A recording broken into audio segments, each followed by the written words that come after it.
Paano mahanap ang cellphone na nawawala? Yan ang tanong ng ating kaibigan. Subukan nating tulungan ang ating kaibigan paano ito hanapin ang kanyang cellphone. Kung may katanungan ka, nais nating ituro, i-comment mo lang sa comment section.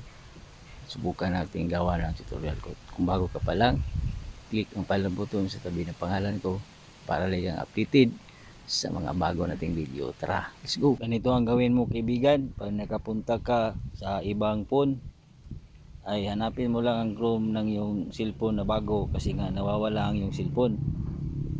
At itap mo lang itong Chrome. At dito sa Chrome ng yung, na bago mo cellphone o kaya cellphone ng yung kaibigan, ang hiram ka lang para matrack o malukit ang yung device.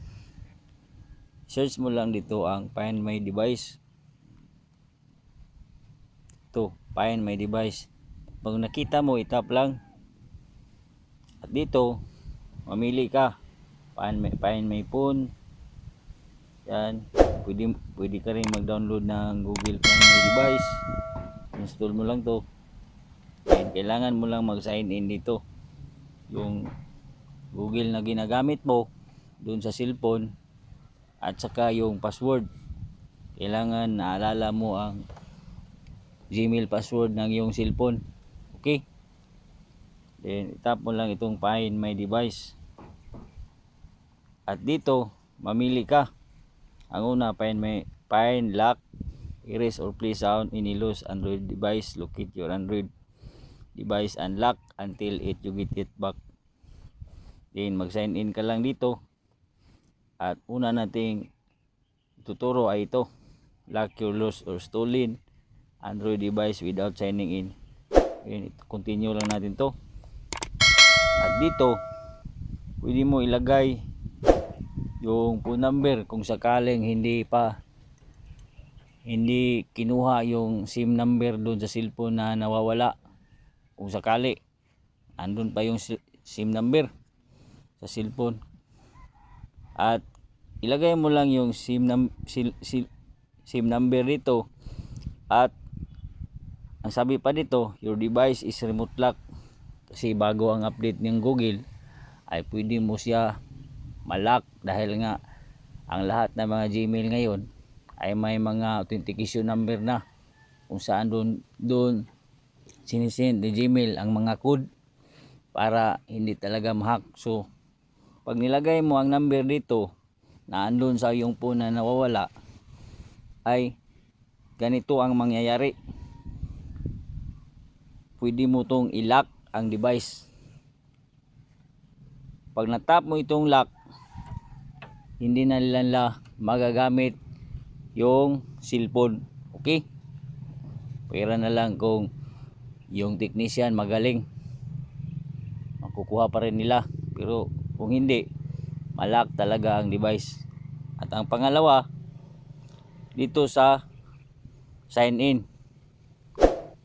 isa-sign in mo lang yung Gmail mo doon at saka password ng cellphone na nawawala. Yan. Ito na. Mag-message si Google, find my device trying to locate this device. Yan. Kasi nga ito yung cellphone ko na dinidemo. Yun ang nag-notify. Okay? At ito na.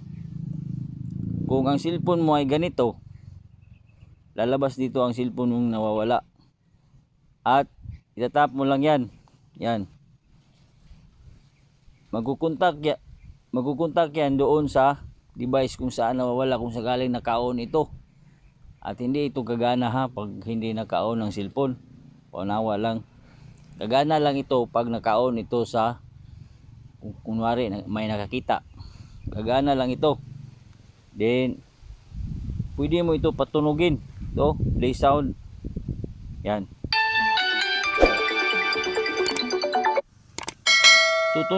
Tutunog ang cellphone kung sakaling nawawala ito pag pinipindot ito. Okay? At itong secure device ay hindi nila ma-open ito kasi nga lahat ng mga cellphone ngayon ay may mga Google. At hindi basta-basta ma-open kung hindi magaling na technician. Okay? Dahil nga maglalak ang phone at kailangan ng Gmail password talaga. Kaya nga secure device.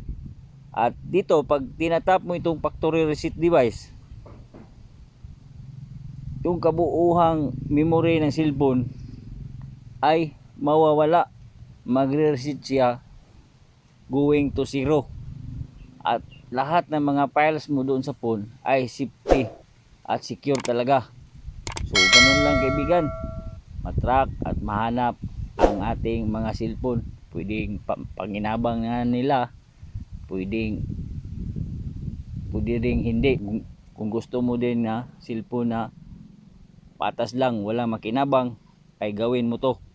So huwag kalimutang i-share ang ating videos. Tandaan ang kayamanan. God bless sa lahat.